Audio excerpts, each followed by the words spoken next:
Magandang morning sa lahat. It's Thursday once more. Malapit nang matapos ang linggo.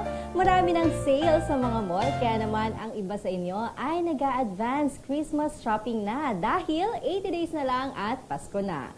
Ano man ang activities for the day, ugaliing mag-check online ng weather. Magdala na rin ng rain protection gear para naman always prepared at para walang aberya sa mga plano at gimmick sa araw na ito.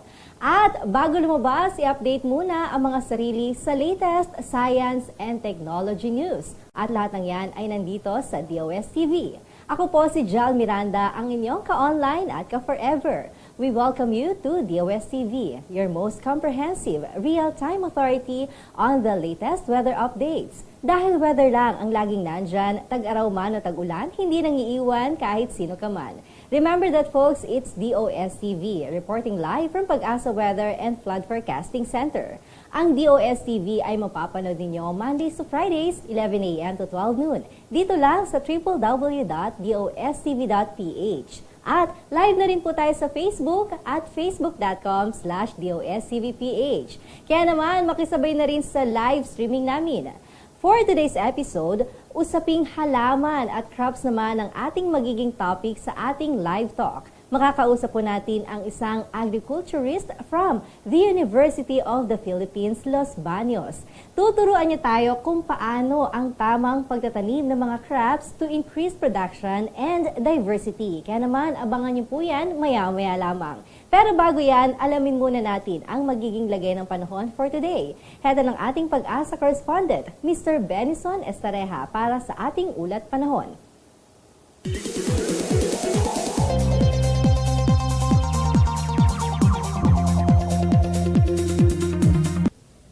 Thank you, Ms. Jel. Good morning sa iyo at good morning din sa ating mga viewers ng DOStv. Update muna tayo sa ating binabantayan ni sa Bagyong Julian. Meron na po siyang international name at ito'y pinangalanan ng Tokyo bilang Eri. Ito po ay Latin word for air.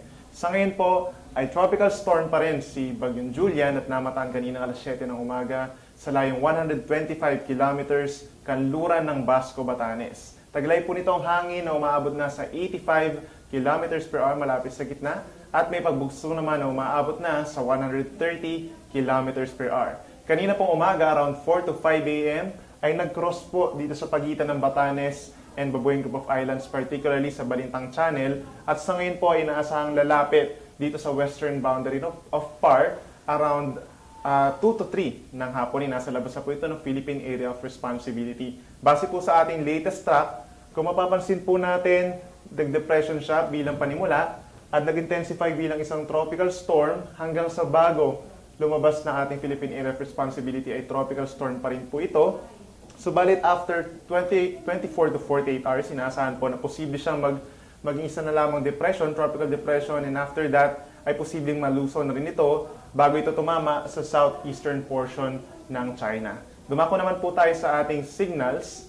Meron pa rin po tayong tropical cyclone warning signal number 2 sa Batanes and Babueng Group of Islands. Ibig sabihin, makakaranas po sila sa susunod pa rin na 24 oras ng moderate to occasionally heavy na mga pagulan at pagkidlat pagkulog at meron din po pagbugso ng hangin na maring umabot from 61 to 120 kilometers per hour. Samantala, tropical cyclone warning signal number 1 naman sa natitirang bahagi ng northern Cagayan, gayon din sa mga lalawigan ng Apayao at Ilocos Norte.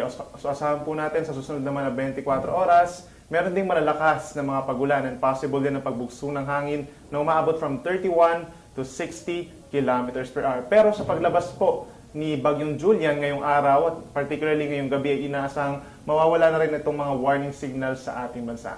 Dumako naman po tayo sa ating Himawari image for today. Kung mapapansin po natin, maulap na kalangitan sa malaking bahagi ng bansa ang nararanasan.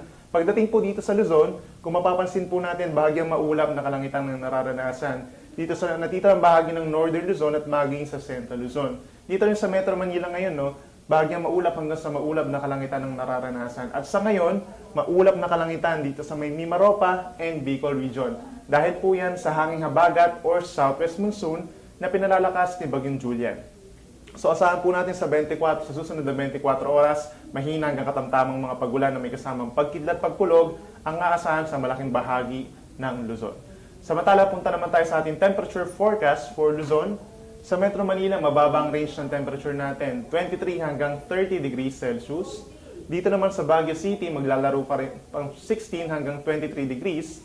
Dito sa Tagaytay, 21 hanggang 27 degrees Celsius lamang, habang sa Puerto Princesa sa Palawan ay 25 hanggang 30 degrees Celsius. Dumako naman po tayo sa Visayas at sa Mindanao. Ngayong araw po makakaasa pa rin sila ng maulap na kalangitan dahil naman po sa pag-iral ng southwest monsoon or habagat. Especially dito sa may parting Visayas, makakaranas po sila ng maulap na kalangitan na may kasamang light to moderate rains and thunderstorms.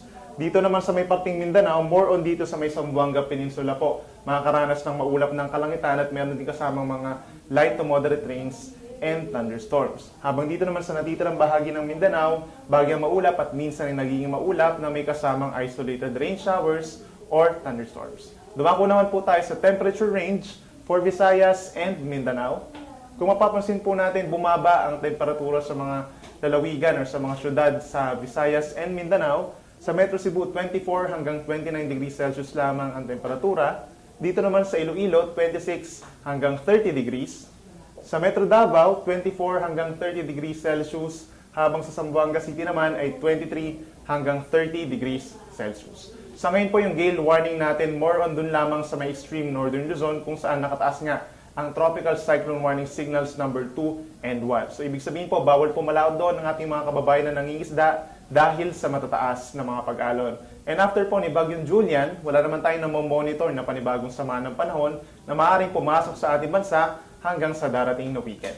Dumako naman po tayo sa ating sunset and sunrise. Si Haring Araw po ay lulubog 5:42 mamaya at muli itong sisikat sa ganap na 5:46 ng umaga. At mula pa rin dito sa Weather Forecasting Center ng DOST Pag-asa, ako po si Benison Estareja, reporting for DOSTv.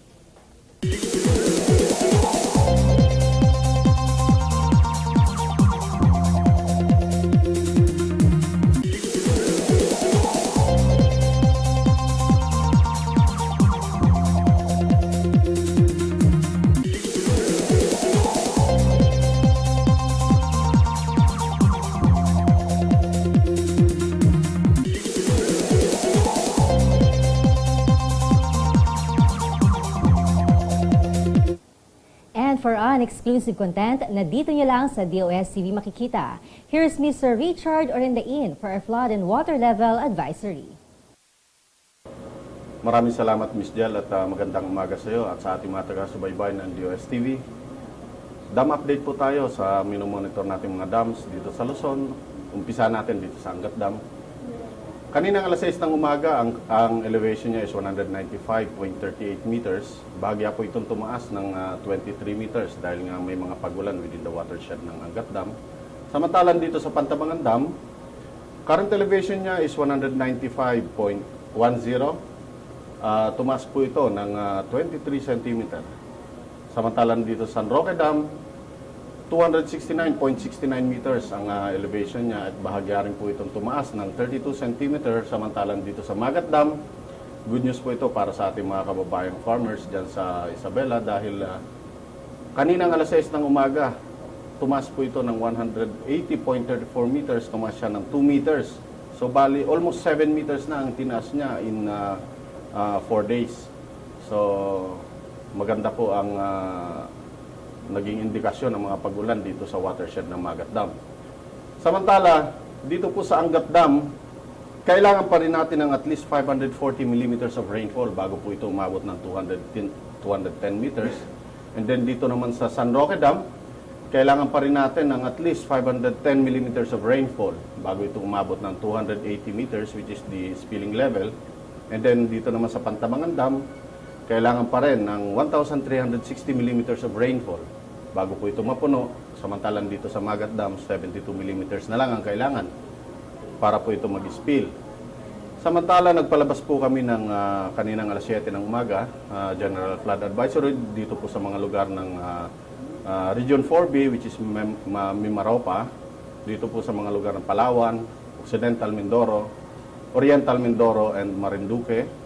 Dito po sa Region 5, Bicol Region, which is Catanduanes, Camarines Sur, Camarines Norte, Albay, Sorsogon, Western Visayas, particular itong Antique, Capiz, Iloilo, and Aklan. Region 7, Cebu, Negros, and Bohol. And then Region 8, which is Leyte, Eastern Samar, Northern Samar, Southern Leyte, and Samar. Region 9, Zamboanga Peninsula. Particular, itong Zamboanga Sibugay, Zamboanga del Norte, and Zamboanga del Sur. Region 11, which is Davao Region. Davao del Norte, Davao del Sur, Davao Oriental, and Compostela Valley. And ito pong Region 13, which is Dicaraga. Ito po yung mga lugar na Dinagat Islands, Agusan del Sur, Surigao del Norte, Surigao del Sur, Agusan del Norte. Ito pong mga nabanggit na lugar, pinapayuhan natin na maging alerto dahil po sa malalakas na mga pag-ulan doon sa mga nabanggit na lugar. May posibilidad po ng pagbaha at pagguho ng mga lupa dito sa mga bulubundukin. So mula pa rin dito sa Pag-asa Flood Forecasting Center, Richard Orendain, nag-uulat.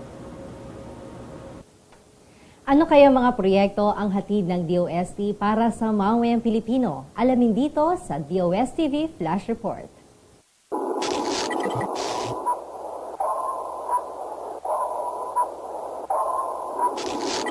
The Food and Nutrition Research Institute of the Department of Science and Technology and Goldilocks Bake Shop, Incorporated, partnered in promoting the Pinggang Pinoy through the development of Sarap Pinggang Pinoy meals. Sarap Pinggang Pinoy meal is a first-of-a-kind healthy eating advocacy intended for patrons of a well-known Philippine bake shop and fast food establishment.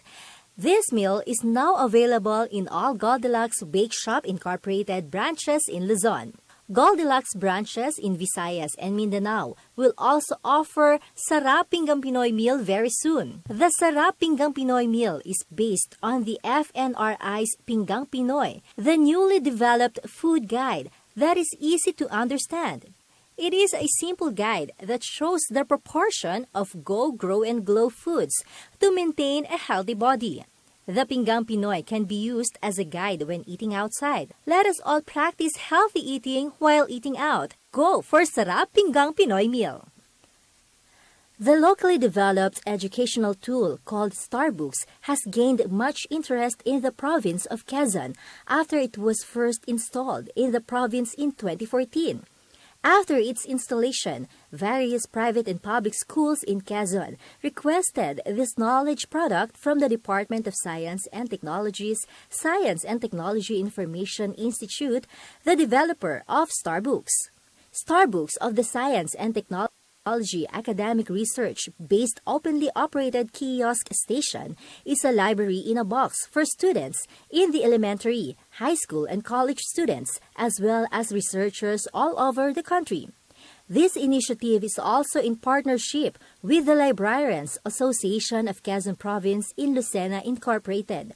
That signals the start of a continuous search for more innovative learning systems that would allow easy access to S&T information for the benefit of students, particularly in the province where internet connectivity is low or non-existent. The municipal and school libraries of Quezon, specifically in Mulanay, San Andres, and Atimonan, now have Starbooks through the initiative of DOST Region 4A under the Community Empowerment through Science and Technology Program. 8 schools, private and public, have been installed Starbooks that included, among others, the Quezon Provincial Library and Lucena City Library. This was made possible through the efforts of the Librarians Association of Quezon Province and Lucena Incorporated. To date, the number of Starbooks installed in almost all regions in the country stands at 853. Some of these kiosks are now installed with the latest version, with more livelihood videos from the former Technology Resource Center, thus providing more information on possible business enterprises, which viewers can use to start earning. Starbooks program aims to be all over the country and make it available to students, and the general public in more cities and barrios. Soon to be launched is the Superstar Books, as revitalized, more enhanced version with more content and videos. For those interested in Starbooks, they may contact the Science and Technology Information Institute at telephone numbers 02-837-2191-295 or log on to www.science.ph for more details. Masaya ang mag-aral pero ngayon ay masasaya pa dahil may Science Explorer Bus na. Ang Science Explorer Bus ay isang interactive learning facility na proyekto ng Science Education Institute of the Department of Science and Technology. Kakaiba ang bus na ito dahil may laboratory facilities, audiovisual equipment, interactive exhibits, and various learning materials sa loob nito na makatutulong sa mga estudyante para lalo pang maintindihan ang mga complicated science concepts. Simula 2010, the project has engaged more than 15,000 students from 47 municipalities and cities in Luzon in high-quality science laboratory experience.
The Philippine Council for Agriculture, Aquatic and Natural Resources Research and Development, or PCARD, is a council that aims to help national research and development efforts in agriculture, forestry, and natural resources of the Philippines.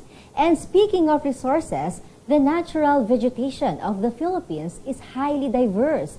It supports one of the world's richest floral communities. In many ways, the vegetation constitutes one of the country's greatest resources. Kaya ganun na lang ka-rich ang ating agricultural sector. But unfortunately, just like all other resources, nauubos din ito. At dahil dito, nagkaroon ng programa to address this issue. At ito ay ang program on restoring crop diversity at the National Germplasm Repository.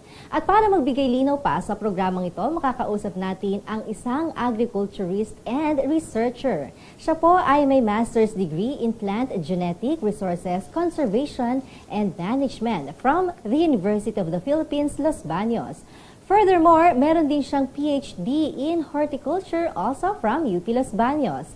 She has been involved in various research and activities related to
Tuloy po tayo sa ating talakayan. Medyo bibitinin muna natin yung ating mga ka-forever. Samantala, manatili po kayong nakatutok. Magbabalik pa agad ang DOSTv.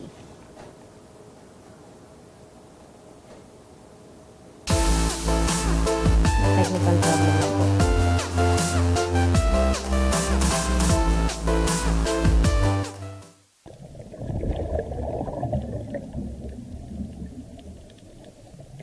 Why should we care for our coral reefs? The Philippine archipelago has over 220 million hectares of coastal and marine areas. We have seagrass, mangroves, and more than 50% of the world's coral species.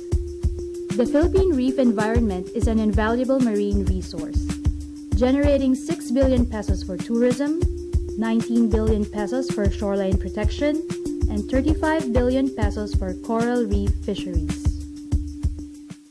DLSU Shore is the Shields Ocean Research Center, and it's one of the agencies implementing a DOST-funded program entitled National Assessment of Coral Reef Environments. NACER is the National Assessment of Coral Reef Environments, and it seeks to update our information about the health of our coral reefs. We seek to survey around 200 reefs around the country in 3 years. We look at how much coral is there. Is there still a variety of coral on those reefs? Are there fish there? Are the associated habitats healthy? The last time a national assessment was done was in the late 70s. And all current policies and regulations in government are based on that old assessment. We're trying to update that now. Various government offices are involved in the management and protection of coral reefs, but their jurisdictions sometimes overlap. In other cases, some reefs are left unmanaged, and so we need a government body to coordinate all these things. In order for us to manage an ecosystem, an entity that is very important to our society, we first have to find out where they are, how they are doing, what is affecting their health, and if we know that, we can better adjust our policies, our regulations, so that we are able to keep that ecosystem healthy. And that's what the National Assessment of Coral Reef Environments is trying to do. Provide the basic understanding, the basic information to make those things possible.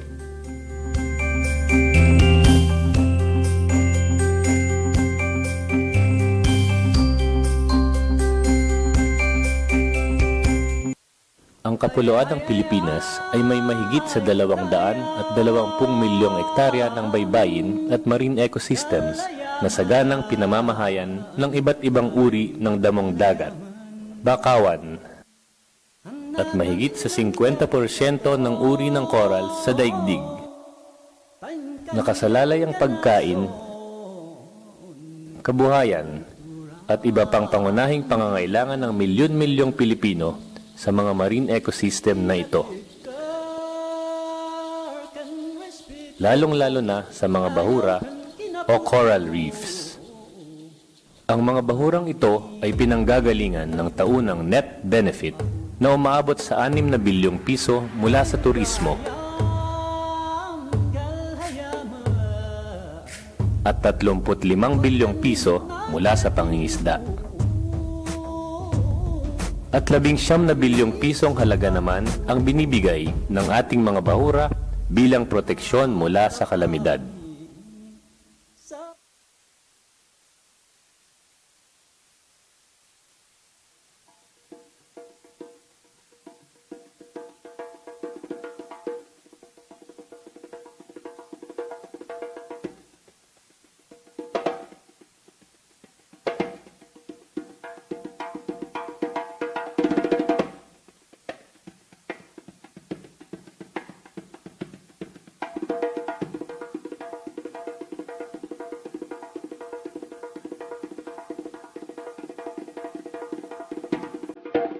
Kumbaga sa taong may karamdaman na nangangailangan ng pagsusuri.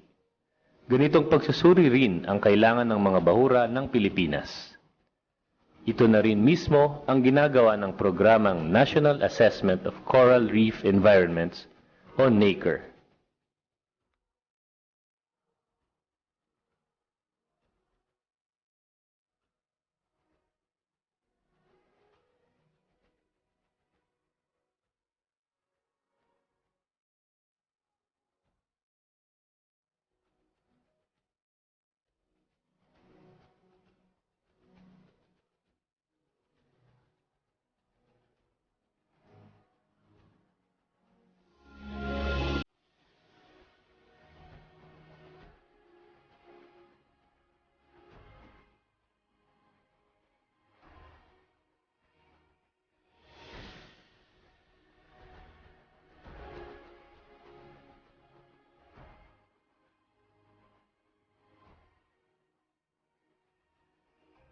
Bawat isa sa atin ay may magagawa para sa pangangalaga ng ating marine ecosystems.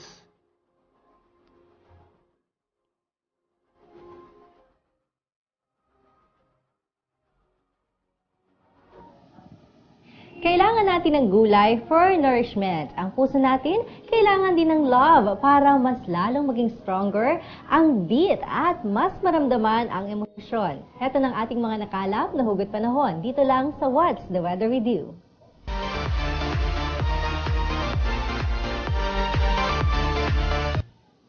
Mula kay Sir Jose Mendoza IV.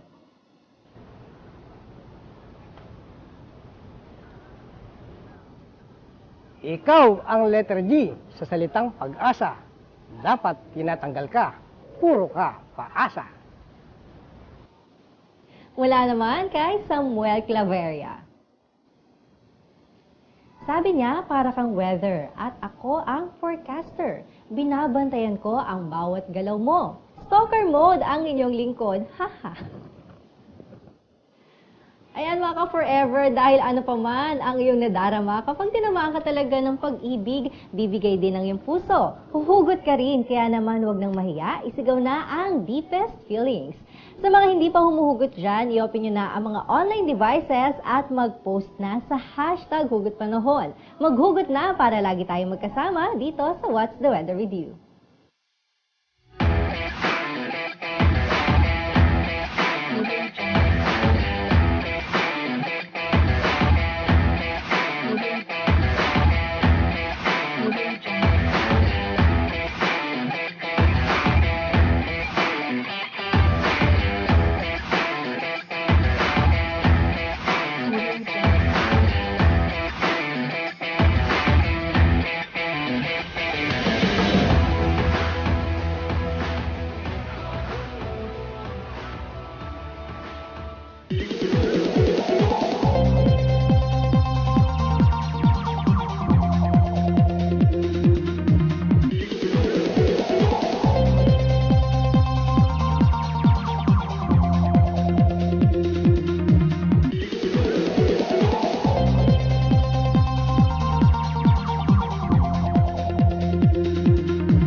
We're back. Kasama pa rin po natin si Miss Maria Lea H. Villavicencio. Ayan ma'am, pagpatuloy natin yung ating discuss kanina. Yeah. Ano talaga yung pinaka-goal ng ating project?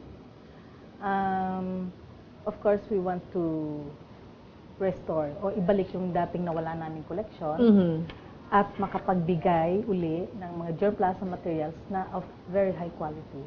Like yung seeds na mataas ang germination, percent germination, at saka makapag-save uli kami ng panibagong collection. Pero mainly, ano yung significance or relevance nito kung bakit talaga nabuo itong proyekto na ito? Alam niyo yung pag sinabing gene banking, yung germplasm resources, ito ay isa sa mga importanteng resources natin. And this has been used for many years now na sources of genes for resistance. Okay. For research purposes, ito yung mga, for instance, yung ating mga wild relatives, yung matitibay ito sa mga sakit. tsaka sa natural mga stress conditions. So itong genes nito ay ginagamit ng plant breeders sa kanilang breeding activities para maka-develop ng varieties na merong ganitong character or trait. So conventional breeding yung pinag-uusapan natin. So ito yung materials na nagbibigay ng diversity sa ating mga varieties. At ang hinahanap dito, yung tibay na ino-offer nito or genes na merong resistance sa iba-ibang peste, sa sakit, at saka yung tibay niya against halimbawa drought or flood conditions. Pero ibig sabihin yung pagtatanim, yung the way ng kanilang pagtatanim, kasama din ba dito ma'am sa tinuturo sa kanila, sa mga farmers? Ay, oo, syempre. So yung kanilang cultural management practices, itinuturo din namin yan. Okay. Pero we also learn from farmers. So that's why iba din naman ang trato namin sa aming collection kasi may special care kaming ginagawa sa kanila. So meron kaming tinatawag na ang conservation means namin, tinatawag namin conservation ay meron kaming field gene bank. Okay. Nakatanim dito yung mga fruit trees natin. Native fruit trees, other asexually propagated crops like mga sweet potato, cassava, yam, taro, or ube. Yan. Tapos yung ating seed gene bank. Ang seed gene bank natin, ito naman yung naitatagong mga buto o binhi ng ating mga gulay, mais, legumes, or mga patane. Kasi sila ay pwedeng patuyuin at itago ng matagalang panahon. So, meron din kaming in vitro conservation unit or yung sa tissue culture. Ito yung mga asexually propagated materials na hindi pwedeng itago sa seeds, as of binhi, na ito ngayon ay nasa laboratory. Parang miniature plants yan, na nasa mga botelya. So, in vitro, meaning parang, halimbawa, parang minimutate natin, permutation ba to? Or, ibig sabihin, pwedeng mabuo isang halaman. So, from a Through this very small process? part Okay. nung halaman, ikukunin aseptically or in a very clean condition, tapos ilalagay siya sa bagong media. Okay. O ginagamit natin doon usually agar. So, may mga kasama itong nutrients or other minerals para maano yung growth ng ating halaman, ma-sustain. At the same time, since ang amin ay conservation, we want to prolong yung kanyang buhay sa ganung maliliit na containers or bottles. So, ang sa amin ay conservation to prolong yung kanyang nasa life sa bote na hindi siya lumalaki. So, gumagamit kami ng growth retardants, ang tawag namin doon, na naka-include sa media. At yun ay naitatago namin ng from 6 months to 10 months. Tapos subculturing ang tinatawag namin. Okay. Oo. So, yung seeds naman natin, this is being stored in a cold temperature, ang requirement natin. Usually, 0 degrees ang temperature namin, pero control din ng relative humidity. Okay. And more importantly, yung ating packaging material, dapat ay, ang tawag namin doon ay moisture-proof. Or hindi siya papasukin ng tubig. At yung seeds natin is very dry. Itatago doon. So we have processes how to do this sa laboratory. At syempre, yung ibang mga farmers natin talaga directly nakapapakinabangan din itong mga bagay na to na nakastore dito sa inyong bank. So, in one situation, during yung pinatubo, yung ang pinatubo, we were able to collect even before yung mga native beans natin, mga patane, ang mga native nating yung ating mga katutubong kababayan doon, mahilig sila magtanim kamote, saging, mga patane. So, we were able to collect this at nakastore yun sa aming laboratory. And fortunately, during yung program ng Department of Agriculture to restore yung native plants nila doon, nakakuha sila ng material sa amin. At naibalik namin yung kinolekta namin sa kanila through yung aming seed storage na matagal na namin na sinesave doon sa aming gene bank. Pero kumusta po ba ang estado ng ating mga native plants? Bakit kailangan pa nating i-restore? Talagang totally ba, kumbaga devastated ba yung ating mga farming when it comes to these plants? Hindi naman. Ang worry lang namin, is yung ating traditional varieties na dating sinesave ng farmers na from one generation to another is slowly being na lost, no? Nawawala na. So, kasi this is slowly being replaced by hybrids. Kasi very aggressive ang ating seed companies. Nagtitinda sila ng hybrids nila, which is good for farmers economically. Pero yun nga, we have observed though that nakakasave pa rin sila ng native varieties, although in backyard scale lang. Kasi meron silang hinahanap na traits na, alam mo, yung pangpamilya kinakain. So, kung gusto nila yung talong na green, na native, nandoon lang yun sa backyard. Pero, hindi siya makalaban sa hybrids kasi mas mataas ang production yon, yung yield ng hybrids. So, yun yung ano natin. Tapos, kaya din kukonti na yung ating mga traditional varieties is lumiliit ng ating agricultural farms. Ganun ba yun, ma'am? Siyempre, alam natin, kabisado natin ng bahay kubo. Ayan, di ba? So, lahat ng plants na yun, namomonitor natin na talagang asin, napapalawak pa natin yung ating pagtatanim, yung ating mga, kumbaga, yung source of planting natin. Nasa ano lang nasa backyards. Backyards pa rin, ma'am? Halos Talaga? ganito. Yung important crops natin, yung priority ng ating gobyerno, yun yung nakikita mo in large scale, ano? Yes po. Pero yung mga native natin na hindi makapantay sa yield or production ng ating mga important priority crops, ay talagang nasa backyard scale lang or even patches of land lang. So yung mga native corn natin, bihira na. Nasa bandang maliliit na patches of land na lang yan tinatanim. Kasi, di ba, kung favorite mo yung lagkita na mais, na puti, na ganyan lang halos kalilitin yung mga native natin. Now you see in the market yung yellow na mahahaba. Japanese corn na tawag nila, di ba, ma'am? So, at yung puti na yon, yun yung masarap eh. Matamis usually, nabibili namin sa Pangasinan, pagpupunta ng Pangasinan. Sa highway, no? Nagtitinda sila ng ganun, mga supot-supot. So, nandoon yung mga native natin. At yun ay yung mga nagtitindang yun, actually, sa mga halos small patches of land na lang yung tinatawag. Pero ano pa yung ginagawa nating drive or para mas ma-encourage pa natin o mas dumami pa talaga yung gumagawa nitong pagtatanim ng native?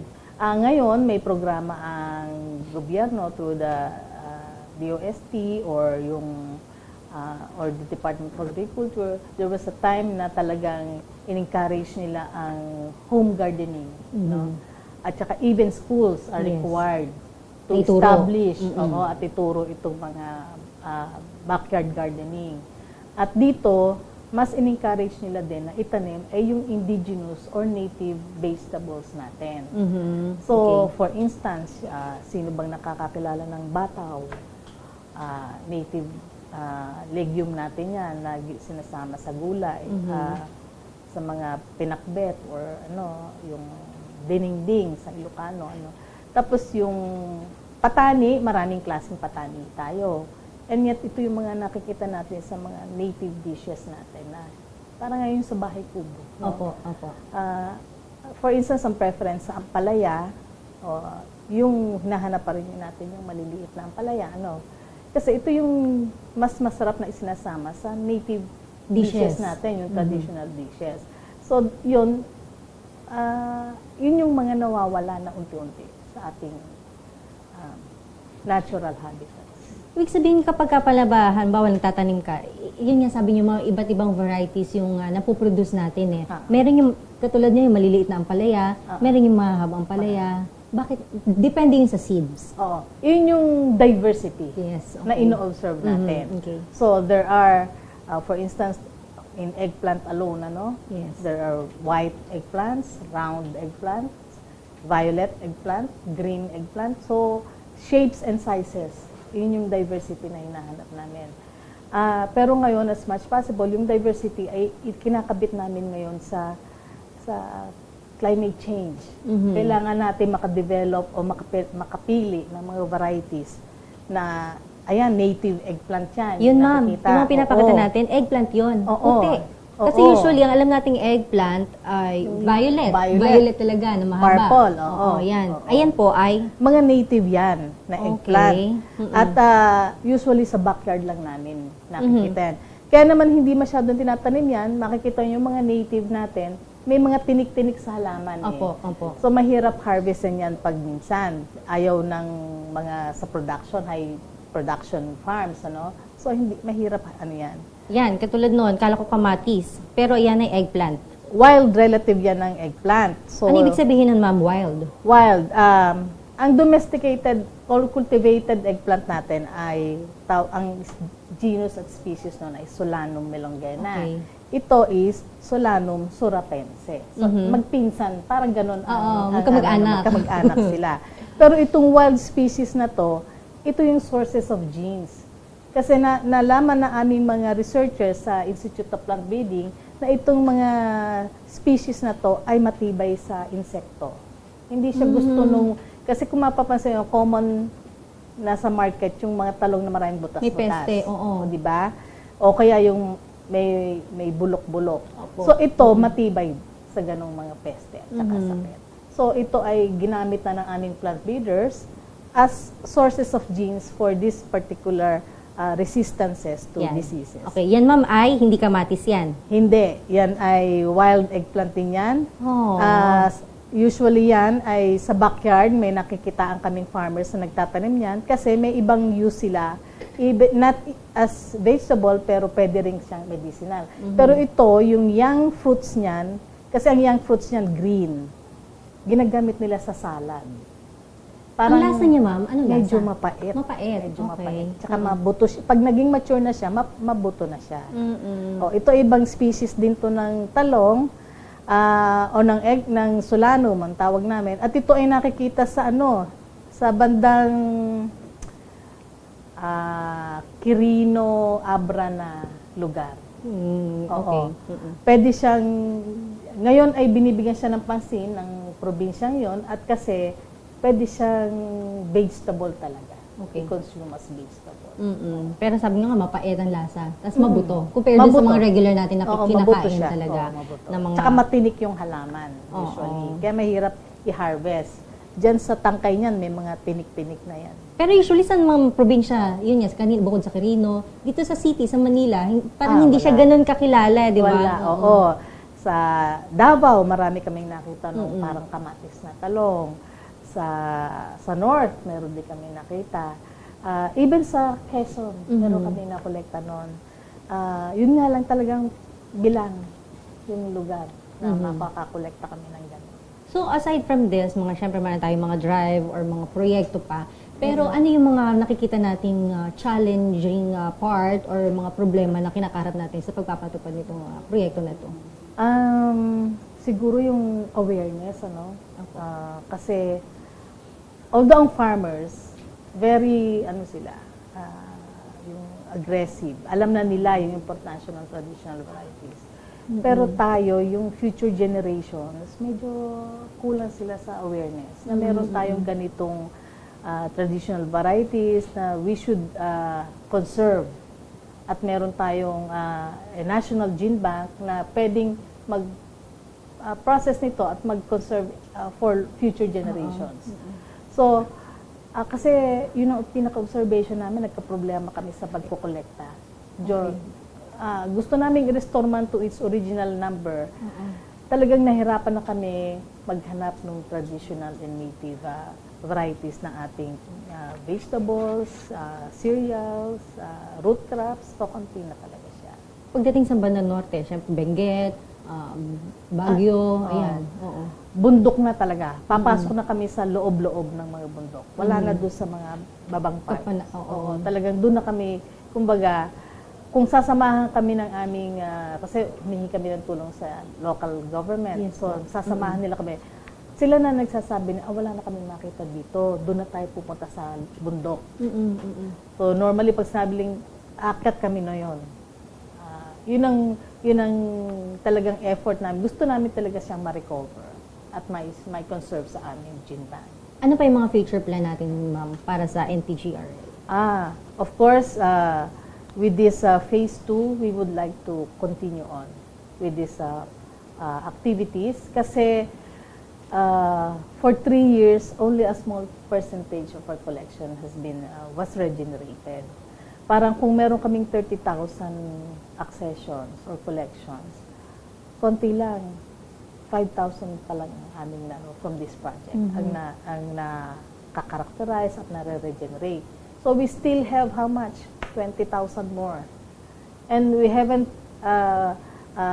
as we continue on, kasi part na rin ng aming activities, nakikita pa rin talaga namin yung our seeds have, many of our collections in storage have poor viability already. So we really have to replant and produce more high quality seeds of this collection. Kasi tayo na lang or kami na lang ang nag-i-store nitong traditional varieties. And for all you know, baka yung hinahanap nilang native corn na tinigib na matagal ay nandoon, yun na lang yung meron kami sa Pilipinas. Pero ano yung pangangalaga natin? Yung, kumbaga yung securities nito di ba?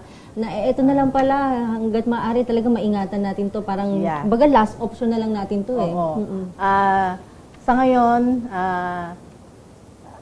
our gene bank ay affected by several factors sa ngayon. So, we still need sustainable funds to maintain our collections. Kasi sa ngayon, our funds come from the university. And kaya ang laki ng tulong nitong DOST project na to sa amin. And we really need the support of the government para mabigyan kami ng sana separate funding or sustainable funds nanggaling na diretso from the government, not through the although ang university po is nasunugan kami before into 2012 at nawala yung building namin isa. So ngayon po ang university, I'm happy to say, ay nagbigay sa amin ng funds for this new building. Ngayon po, ang PICARD naman po ang nagbigay sa amin ng additional funds para mapunuan ang laman itong building na to. So, and to restore, para ma-restore din yung aming mga laboratories. Kasi nasunog yung aming laboratories dun sa old building. And hopefully po, through this new building, maililipat na namin yung aming collection sa more secure na gene bank. Kasi sa ngayon, threatened pa rin sa baha, mapapasok pa rin ng tubig, yung aming collection. Hindi naman siya fireproof. So, yung aming collection is ano pa rin sa sunog. Ingat na kami ngayon. So, yun yung aming mga threats sa aming collection. Yung security niya talaga. Ayun, talagang ingatan natin hanggat maaari. Sabi nyo nga, ngayon parang, kumbaga, binabalik buhay nyo pa rin din. Kumbaga, mismo kayo, nire-restore pa natin itong ating proyekto, yung building nyo mismo, ma'am, hindi ba? Yung mga taga-subaybay natin, baka gusto nilang magkaroon din, syempre, mag-benefits din sa magandang proyekto nito. Saan sila pwede makipag-ugnayan sa inyo? You can contact us, University of the Philippines in Los Baños, through the Institute of Plant Breeding. You can contact me directly through my cell phone number, so 0919-688-9345 or 049, yun po yung area code ng Laguna, 576-8442. You can request materials from us, although limited number lang. So, kayo na po magpaparami kung talagang gusto niyo nang mag-request ng germplasm materials sa amin. Whether it's seeds, planting materials ng root crops, or fruit trees, grafted materials na seedlings. Pwede kayong pumunta sa amin. We just have a request form that you need to sign and a material transfer agreement na yun ay gagamitin niyo talaga for personal use or for back research purposes. So may mga criteria ba yun or requirements bago nyo aprubahan? Wala naman? Not necessarily. Wala naman. Kasi ang pipirma doon is ako at saka yung aming director. Or kung tagalabas naman, medyo ang magsasign doon ay yung aming chancellor. Naalala ko lang, mahabol ko lang nung elementary, di ba minsan meron yung mga nagpupunta sa schools nagbibigay sila ng mga seeds for the students. Ganun ba ma? Meron din tayong drive for that project? Halimbawa, ganong klase na sistema? Ang local government units. Okay. Yun yung na-observe namin during our collecting trips. Sila ang nagbibigay at nag-distribute ng seeds ngayon. Pero ngayon napansin na namin, nag-i-include na sila ng seeds ng native. Na seeds ng tradition at ng farmers varieties or traditional varieties. Hindi na limited to yung ating mga hybrids. Yun yung magandang observation namin ngayon. Kasi nagkaroon na siguro sila ng awareness dito sa nangyayari ngayon. Okay. Baka meron tayong mga huling pananalita na lang, ma'am. Meron tayong last message dun sa ating mga taga-subaybay. Baka hindi pa po alam ng mga karamihan, meron po kaming National Plant Genetic Resources Laboratory, Institute of Plant Breeding sa University of the Philippines in Los Baños. So we are mandated to conserve the diversity of our germplasm materials, mostly yung agricultural crops na nando doon sa aming gene bank. So we are the only one in the country, and hopefully meron pong ma-utilize ng husto din yung aming germplasm materials with these new seeds that we have multiplied and regenerated to this project. So, puntahan nyo lang po kami. We're always there.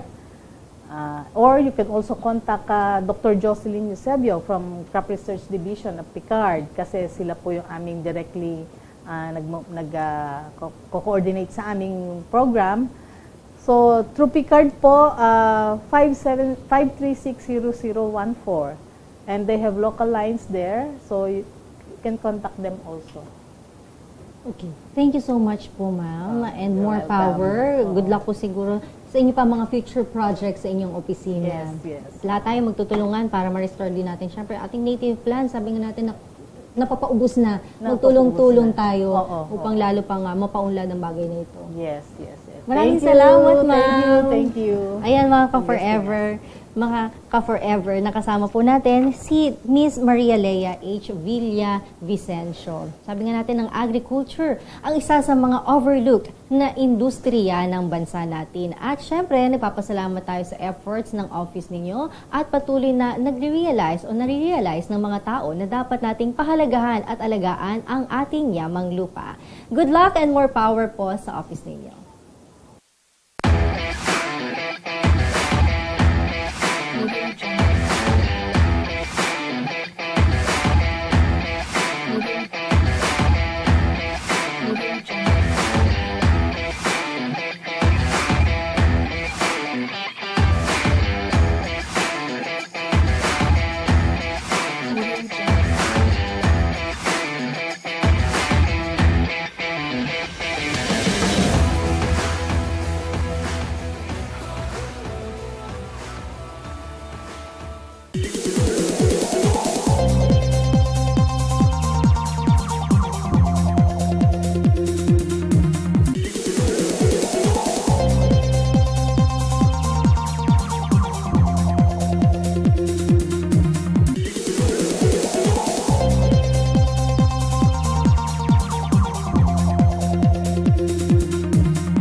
And that's it for today. Salamat po sa ating guest.